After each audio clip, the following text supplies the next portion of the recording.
الشیطان اللعین الرجیم بسم اللہ الرحمن الرحیم یا من ذکرہ شرف للذاکرین الحمدللہ رب العالمین والصلاة والسلام علی اشرف الانبیاء والمرسلین سید العرب والعجم جسمہ مقدس معطر مقدم نور الہدى مصباح الظلم صاحب الجود والکرم مولانا ابو القاسم حبیب علیہ الطیبین الطاہرین المعصومین المظلومین والشفیع المذنبین اما بعد فقد قال اللہ سبحانہ وتعالی فی القرآن الکریم بسم اللہ الرحمن الرحیم وما تشاءون الا ان یشاء اللہ صلوات پڑھے محمد تھوڑا سا وائس نیچے کرو، وائس کم کرو، ہلکا سا کم کرو، ایکو بالکل کم کرو، ایکو مائنس کرو، ایکو مائنس کرو، مکسچر کو نارمل پہ لے آؤ، مکسچر نارمل پہ لے آؤ، ہم ختم کر دو اس کو، ہم مائنس کر دو، ہاں بالکل تھینک یو، بس چھوڑ دو اتنے پہ چھوڑ دو، ٹھیک ہے ابھی سے ٹیسٹ مت کر۔ تو آپ لوگ انتظار کر کر کے تھک گئے ہیں اور میں 400 کلومیٹر کا سفر 2 مجلسوں کے ساتھ، ذہن میں یہ کہ مجھے آپ تک پہنچنا ہے، پر راستے میں گوگل نے بہکا دیا۔ اتنے پیسے خرچ کرنے کے بعد جو زمین کے راستے میں بہکا رہا تھا،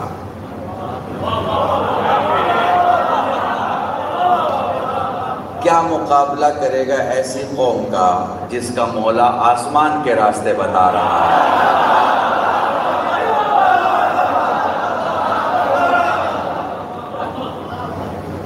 تو اس امام بارگاہ کے آنگن میں موجود جو جوان کھڑے یا کسی دوست سے بات کر رہے ہوں، انشاءاللہ دھیرے دھیرے وہ اندر آ جائیں گے۔ اس مجلس کا وعدہ میرے چھوٹے بھائی حجت الاسلام والمسلمین مولانا محمد حسین حسینی مجھ سے لیا تھا، اور مجھے بتایا گیا تھا کہ شاید مجھے 10 بجے پڑھنا۔ میں پچھلے 22 سال سے اکبر پور کے یعنی اب تازہ امبیڈکر نگر کے دہیاور گاؤں میں ہماری کی تقریر کرتا ہوں، جو 6:10 6:12 کو ختم ہو گئی تھی۔ اس کے بعد میں گاڑی میں بیٹھ گیا، تب سے لے کے اب تک میں کار میں تھا کہ آپ تک پہنچ جاؤں۔ جوان مسلسل میرے ٹچ میں تھے۔ اب ہم لوگوں کی شب بیداری میں یہ سسٹم ہوتا ہے کہ جس وقت جس ذاکر کو مجلس پڑھنی ہوتی ہے، اگر وہ صحیح ٹائم پہ نہ آئے تو پھر ماتم ہو جاتا ہے۔ مگر ہمارے یہاں ماتم ہونا بھی عبادت ہے، پر شرط یہ ہے کہ حسین کا ہونا چاہیے۔ درود پڑھے محمد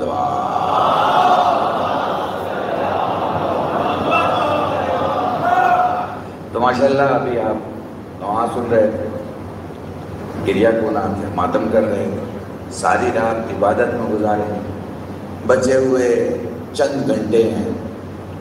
کل اور پرسوں مجھے مجلس پڑھ کے فوراً لکھنؤ ایئرپورٹ جانا ہے، صبح کی فلائٹ سے دلی پہنچنا ہے۔ 11 بجے جو تعزیہ نکلتی ہے وہ پرانے دلی گیٹ نمبر 1 کے پاس آ کے ٹھہرتی ہے۔ برادران اہل سنت کی بڑی بھیڑ ہوتی ہے، وہاں مجھے تقریر کرنی ہے، اس کے بعد مجھے جے پور رام کو پڑھنا ہے۔ تو یہ سفر چل رہا ہے۔ میں آپ سے کہوں گا مت تھکیے، آپ مجھ سے کہیے نہ تھکیے، کیونکہ اگر ہم تھک گئے تو قافلہ رک جائے گا، اور حسینیت کا قافلہ کبھی رکا نہیں کرتا۔ بارشیں ہوں، آندیاں ہوں، طوفان ہو، حالات خراب ہوں، مشکلات ہو، بھائی آپ نے دیکھا کرونا میں رشتے رک گئے مگر عزاداری نہیں رکی۔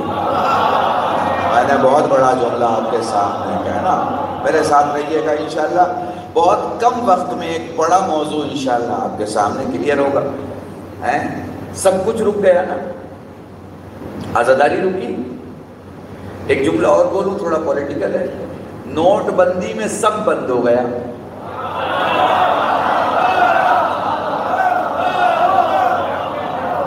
عزاداری بند ہوئی؟ نہیں بند ہوئی نا۔ میں سچ بتا رہا ہوں آپ کو، آسمان زمین پہ آ جائے یا زمین آسمان پہ چلا جائے، دنیا کی ہر چیز بدل سکتی ہے مگر حسینیت کے اندر جو جذبہ عزاداری ہے وہ کبھی ختم نہیں ہو سکتی۔ ایک بار مل جل کر درود پڑھے محمد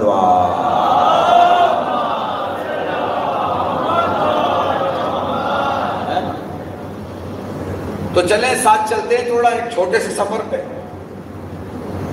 بہت کم وقت، مگر یہ وعدہ آیا میرا جوانوں سے کہ 1-2 گھنٹے کا موضوع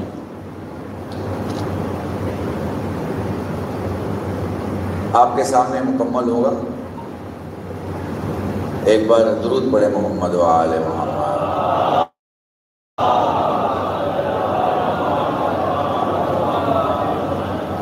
آ جائیں قبلہ تشریف لا، ایک بار اور میں جو کہ درود پڑھے محمد۔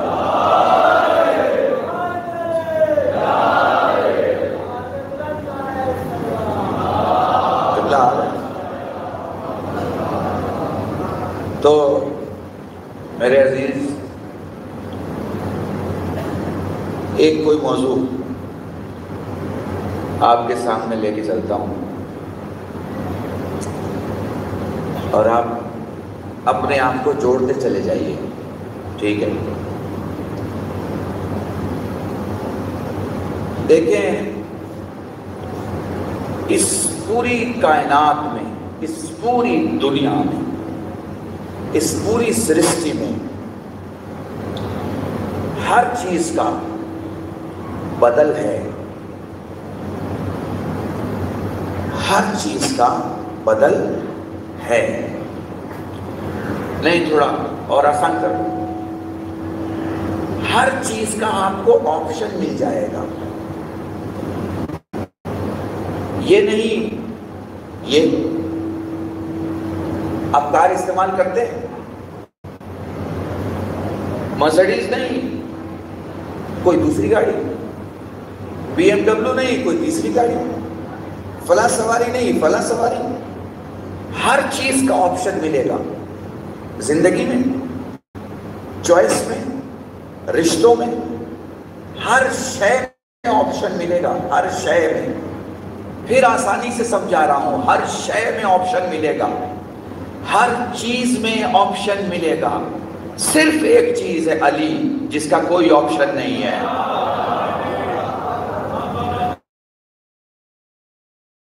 نہیں پڑے گا، آنکھیں ہوگی تب مانو گے، عقل ہوگی تب مانو گے، فکر ہوگی تب مانو گے، طہارت ہوگی تب مانو گے۔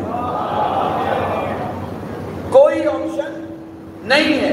آپ کو علی کو ماننا ہے تو پھر علی کو ہی ماننا ہے، کسی کو ماننے سے علی کو ماننے کا معاملہ ختم نہیں ہوگا، علی کو ہی ماننا ہے۔ اچھا ایک جملہ اور کہوں، ہر چیز میں ڈسکاؤنٹ مل جائے گا، کوئی شے ایسی نہیں ہے جس میں آپ کو ڈسکاؤنٹ نہ ملے، ہر چیز میں ڈسکاؤنٹ ملے گی۔ دنیا، معاملات دنیا، رشتے، اخلاقیات، دوستی، ہر جگہ آپ کو ڈسکاؤنٹ ملے گا، حتیٰ کہ شریعت، نماز کہتی ہے کبھی کم نہیں ہوگی، ایک سجدہ بھی چھوڑ کے نہیں جی سکتے، ادا کرنا ہے تو پورا ادا کرنا ہے، مگر مسافر بن گئے 4 رکعت کی 2 رکعت ہو گئی۔ روزہ کبھی نہیں چھوٹتا، مریض ہو گئے چھوٹ گیا، پیسہ نہیں ہے، حد چھوٹ گیا، محسوس کر پا رہے ہیں؟ یہاں بھی آپ کو ڈسکاؤنٹ ملے گا، صرف ایک چیز ہے ولایت، جس میں کوئی ڈسکاؤنٹ نہیں ہے۔ مر رہے ہو تو بھی ماننا، رات ہو تو بھی ماننا، دن ہو تو بھی ماننا، جاگ رہے ہو تو بھی ماننا، سو رہے ہو تو بھی ماننا۔ نہ یہاں علی معاف ہے نہ وہاں معاف ہے۔ درود پڑھیں محمد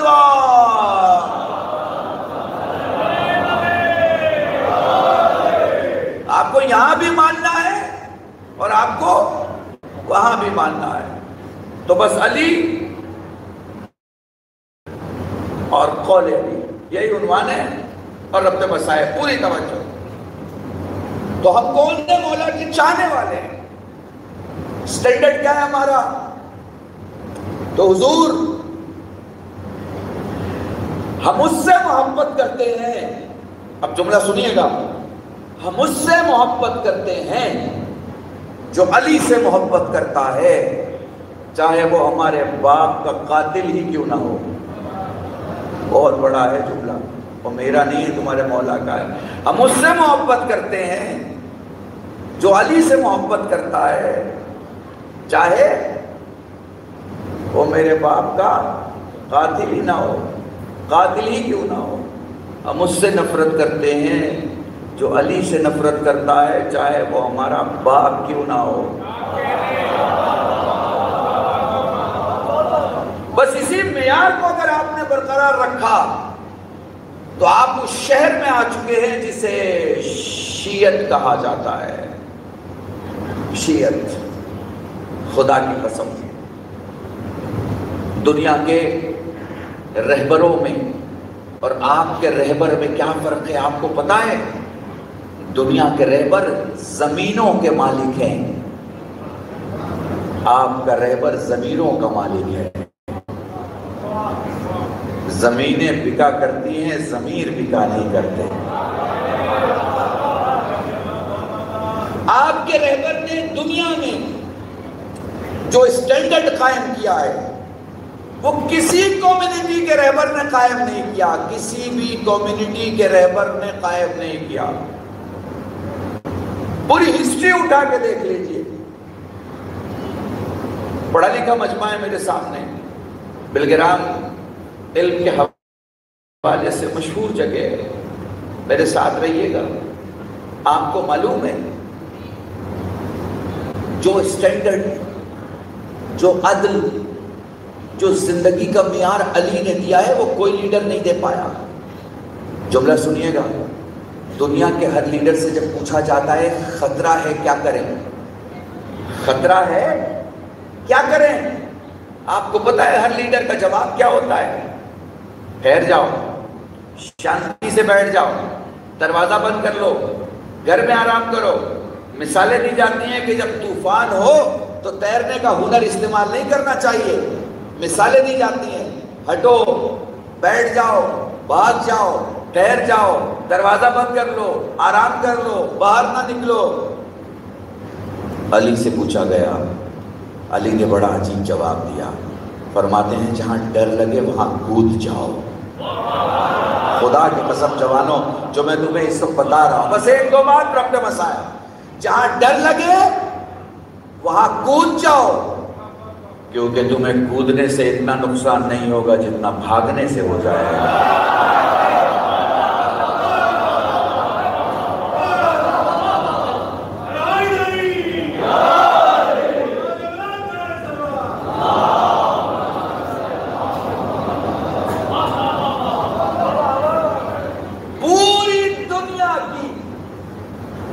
انٹیلیجنس کی تفتیش اسی ایک بنیاد پر ہے، فرماتے ہیں کود جاؤ کیونکہ تمہیں کودنے سے اتنا نقصان نہیں ہوگا جتنا بھاگنے سے ہوگا۔ اب بلگرام میں خدا نہ کرے کوئی حادثہ ہوا، پولیس آئی، 4 لوگ کھڑے، ہاں بھائی تم تھے؟ جی میں تھا، بتاؤ ذرا، فلاں فلاں آیا تھا، فلاں فلاں کو مار کے چلا گیا مثلا۔ اچھا کوئی ہے جو اس وقت تھا اور ابھی نہیں ہے؟ ان کا جی ہم سے پہلے یہاں فلاں صاحب تھے۔ اچھا ڈھونڈو یہ فلاں صاحب کہاں ہے؟ پتہ چلا فلاں صاحب تو فلاں محلے میں رہتے ہیں، کہا ذرا جا کے دیکھو۔ وہاں گئے تو مکان پہ تالا پڑا ہوا تھا۔ مجھے انصاف سے بتانا، یہ پولیس والا شک کرے گا یا یقین کر لے گا؟ یقین کر لے گا نا کہ اگر کچھ کیا نہیں تو بھاگا کیوں؟ بھاگتے وہی لوگ ہیں جہاں معاملہ کلیئر نہ ہو۔ کچھ کیا نہیں تو بھاگا کیوں؟ تو پوری تفتیش کس بنیاد پہ ہوتی ہے؟ اس بنیاد پہ ہوتی ہے کہ آپ نے میدان چھوڑ دیا۔ اب پولیس آپ سے پوچھتی ہے آپ تو تھے وہاں پہ، آپ نے وہ جگہ کیوں چھوڑی؟ اب ریزن جو بھی رہا ہو، معاملات جو بھی ہوں، لیکن ہو گیا نا بھاگنے سے نقصان۔ علی نے کیا کہا تھا؟ کود جاؤ، کیونکہ کودنے سے تمہیں اتنا نقصان نہیں ہوگا جتنا بھاگنے سے ہو جائے گا۔ ایک اور جملہ کہہ دوں مولا کا، اور یہیں سے ایک دو بات اور اپنے مسائل۔ فرماتے ہیں جھوٹے کی میموری، حافظہ، جھوٹے کا حافظہ کمزور ہوتا ہے۔ ایسے پتہ نہیں چلتا کہ جھوٹے کا حافظہ کمزور ہے یا کمزور نہیں ہے، مگر پوری تفتیش کی ٹینڈنسی اسی ایک قول کی بنیاد پر ہے۔ کوئی بھی پولیس کسی کو اٹھاتی ہے، کوشچن کرتی ہے، آپ نے دیکھا ہوگا سپاہی ایک کاغذ لیتا ہے، ایک قلم لیتا ہے،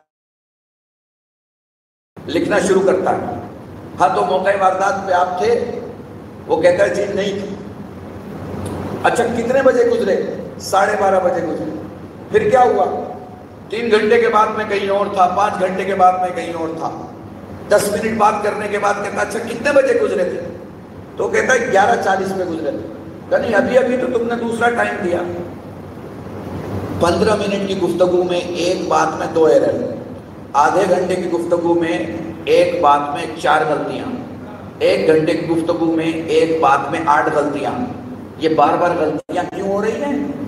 اس لیے کہ جھوٹے کا حافظہ کمزور رہتا ہے، وہ خود کو بچانا بھی چاہے تو بچا نہیں سکتا۔ وہ بولتا ہے جو وہ پلان کر رہا ہوتا ہے، لیکن پھر وہ بھول جاتا ہے، اس کے ذہن سے نکل جاتا ہے۔ یہ علامتیں کون بتا رہا ہے؟ علی بتا رہے ہیں۔ کون سمجھا رہا ہے؟ علی سمجھا رہے ہیں۔ اور اسی مولا نے بتایا کہ شہد کی مکھی کی طرح اپنی زندگی کے معاملات دیکھو، وہ پاک لیتی ہے اور پاک دیتی ہے۔ یعنی آپ کی زندگی میں پاک امپورٹ ہونا چاہیے اور پاک ایکسپورٹ ہونا چاہیے۔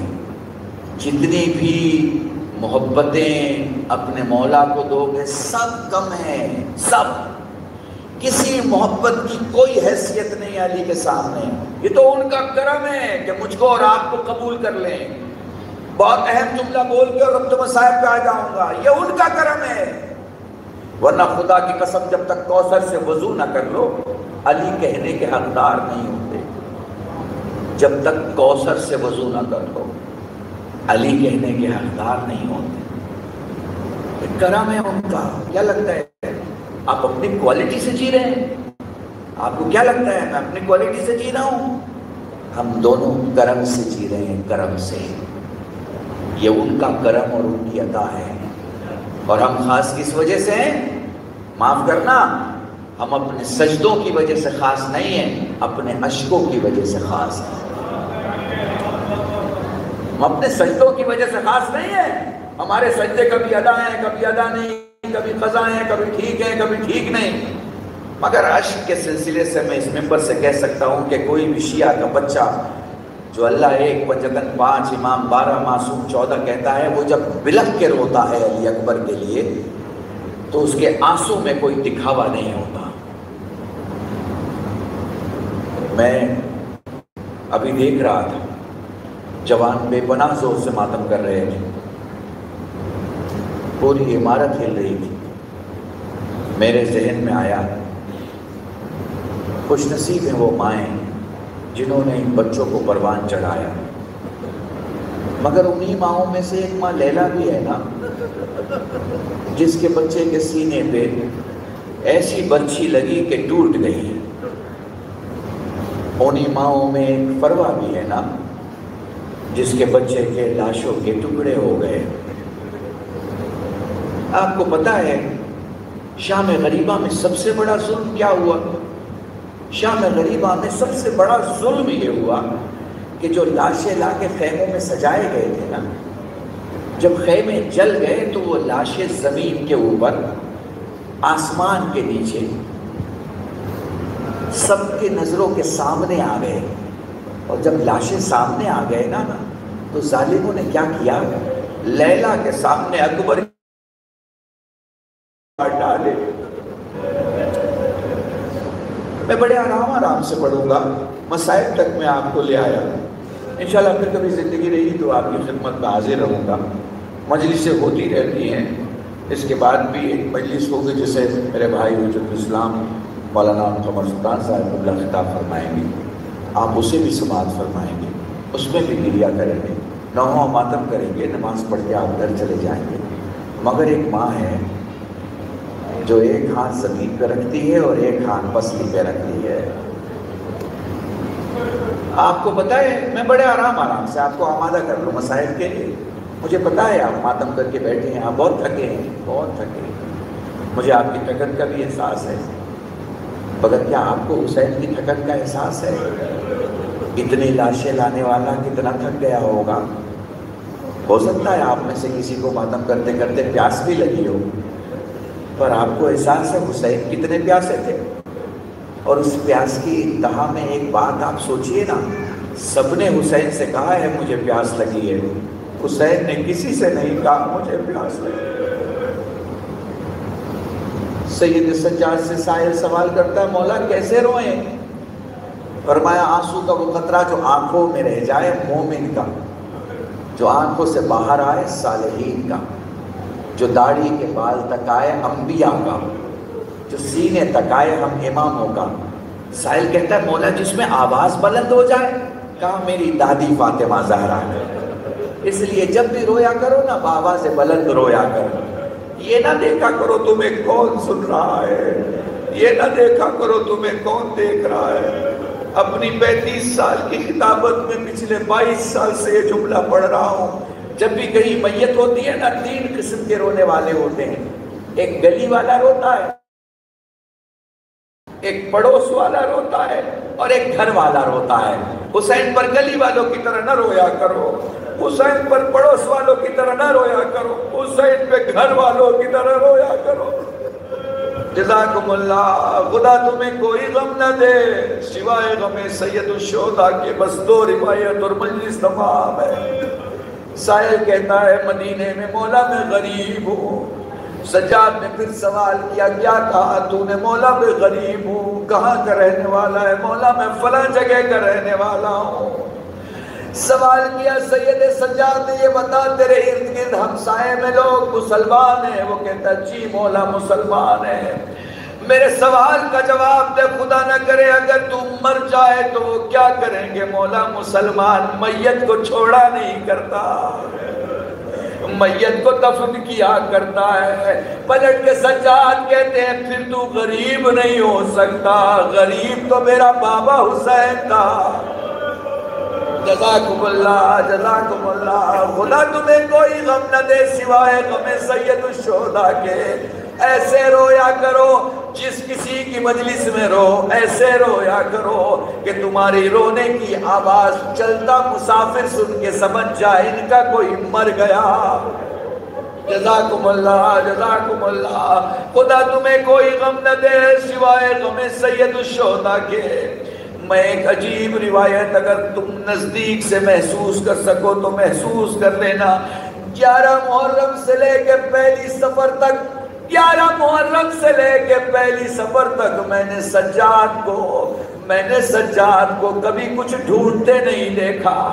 میں نے نہیں دیکھا سجاد کھانا ڈھونڈ رہے ہوں، یا سجاد پانی ڈھونڈ رہے ہوں، یا سجاد نہر ڈھونڈ رہے ہوں، یا سجاد کنواں ڈھونڈ رہے ہوں یا سجاد تالاب ڈھونڈ رہے ہوں، مگر ہاں میں نے سجاد کو ہر گھنٹے بس ایک کام میں ضرور دیکھا، اور وہ کیا تھا دوستو؟ وہ بس ایک چیز تھی، سجاد سائے کی جگہ ڈھونڈا کرتے تھے۔ چھوٹی سی سائے کی جگہ مل جائے، چھوٹی سی سائے کی جگہ مل جائے۔ جب سجاد کو کہیں جگہ نہیں ملتی تو اونٹ کی پیٹھ کا جو سایہ ہوتا اس کے کنارے مٹی کا ٹکڑا رکھ کے اپنی بہن سکینہ کو سونے کو کہتے ہیں، میری بہن تھوڑی دیر کے لیے سو جا۔ بہن سوتی بھی تھی، کبھی دائیں کروٹ کبھی بائیں کروٹ، اور پھر اٹھ کے کہتی بھیا کان کا درد سونے نہیں دیتا۔ جزاکم اللہ جزاکم اللہ، بڑے آرام آرام سے پڑھ رہا ہوں، مجلس ختم ہو جائے گی، تم گھر چلے جاؤ گے۔ پرسے کی آخری رات ہے، اس کے بعد ایک رات، پھر مجلسیں ختم ہو جائیں گی، تم اپنے اپنے زندگی میں چلے جاؤ گے۔ تمہیں معلوم ہے ایک سال کی قید کے بعد جب زینب کربلا وارد ہوئی ہے، جب کربلا آئی ہے، جملہ تمہیں ہدیہ کر رہا ہوں، پتہ ہے زینب نے کیا کیا؟ اپنے بھائی کی قبر کے سامنے کھڑے ہو کے فرماتی ہیں چادر دے کے دین بچا لیا۔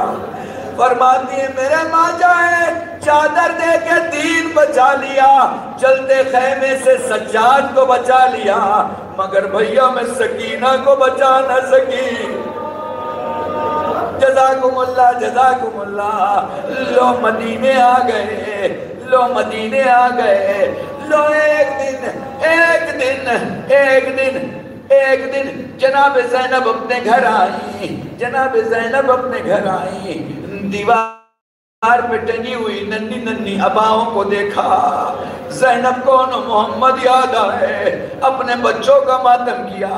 تھوڑی دیر کے بعد عبداللہ گھر میں آئے، جیسے ہی آئے کہا بی بی میرا گھر پہلے سے ماتم کدہ بنا ہے، اس شہر میں ایک امام رہتا ہے، اس شہر میں ایک امام رہتا ہے جس کا نام سید سجاد ہے، میں ان سے آپ کی سفارش کر دیتا ہوں، وہ ضرور مدد کریں گے اگر آپ کی زندگی میں تکلیفیں ہیں۔ پتہ ہے زینب نے کیا کیا؟ اپنے چہرے سے نقاب الٹا، فرمانے لگی عبداللہ اسی سجاد نے مجھے یہاں بھیجا ہے۔ جزاکم اللہ جزاکم اللہ، آپ کی صدائے گریہ بلند ہو گئی۔ پڑھ لی میں نے مجلس آپ کے سامنے، بس ایک روایت اور سن لو۔ تاریخ کہتی ہے ایک دن سید سجاد اپنی پھوپھی سے ملنے آئے، ایک دن سید سجاد اپنی پھوپھی سے ملنے آئے، سید سجاد پھوپھی سے ملنے آئے۔ جیسے زینب کو کچھ یاد آیا، زینب حجرے میں گئی، ایک گٹھری لے کے آئی، گٹھری کھولی، ایک جلی ہوئی مسند نکالی، یہ حسین کی مسند تھی، اس پہ حسین بیٹھا کرتے تھے۔ فرمانے لگی لال سجاد تھوڑی دیر کے لیے بیٹھ جا۔ جیسے ہی سجاد بابا کی جلی مسند پہ بیٹھے، زینب فرماتی ہیں میرے لال تجھے تیرے بابا کا پرسا، میرے لال میں نے کربلا کے بعد تجھے پرسا نہیں دیا، تجھے تیرے چچا کا پرسا، تجھے تیرے علی اکبر کا پرسا۔ سجاد کھڑے ہو کے فرماتے ہیں پھوپھی اماں آپ بیٹھ جائیے۔ اے پھوپھی ہاتھوں میں ہتکڑی تھی، پاؤں میں بیڑی تھی، گلے میں توق تھا، پھوپھی میں نے آپ کو پرسا نہیں دیا، اے پھوپھی تیرے ماں جائے حسین کا پرسا، اے پھوپھی قاسم کے زخموں کا پرسا، اے پھوپھی علی اکبر کے زخمی سینے کا پرسا، اے پھوپھی علی اصغر کا پرسا، اے پھوپھی سارے شہیدوں کا پرسا۔ آئے زینب کو پرسا دیا جا رہا تھا، مگر اس زینب کو یاد کرو جس پہ کوئی پتھر پھینک رہا ہے، کوئی تکلیفیں دے رہا ہے، کوئی نہیں جو چادر اور پانی لے کے آئے۔ الا لعنت اللہ علی القوم الظالمین وسيعلم الذين ظلموا أي منقلب ينقلبون إنا لله وإنا إليه راجعون اللهم ارزقنا إيمانا صادقا ولسانا ذاكرا وعلما نافعا ولدا صالحا وعملا متقبلا وتوبة نصوحا وصلی اللہ علی محمد وآلہ الطیبین الطاہرین بفضلک ورحمتک یا ارحم الراحمین۔ پروردگارا ہم میں سے جو غریب ہو ان کو توانگر بنا، بیمار ہو بیمار کربلا سید سجاد کے صدقے شفائی کلی عطا فرما، مرحومین و مرحومات کی مغفرت فرما، حضرت حجت کے ظہور میں تاجیل فرما، سب کو ان کے ناصرین میں شمار فرما، گناہوں کو معاف فرما، دعاؤں کو قبول فرما، بانیان مجلس کی نیک توفیقات میں اضافہ فرما۔ الہی بیان کے زہرا ہم سب کو متحد اور متفق ہو کر انسانیت کی خدمت کرنے کی توفیق عطا فرما، مسلمانوں کی خدمت کرنے کی توفیق عطا فرما، مولائیوں کی خدمت کرنے کی توفیق عطا فرما، اور اس ملک کی خدمت کرنے کی توفیق عطا فرما۔ ربنا تقبل منا انک انت السمیع العلیم بحق محمد وآلہ الطیبین الطاہرین بفضلک ورحمتک یا ارحم الراحمین۔ ماتم حسین۔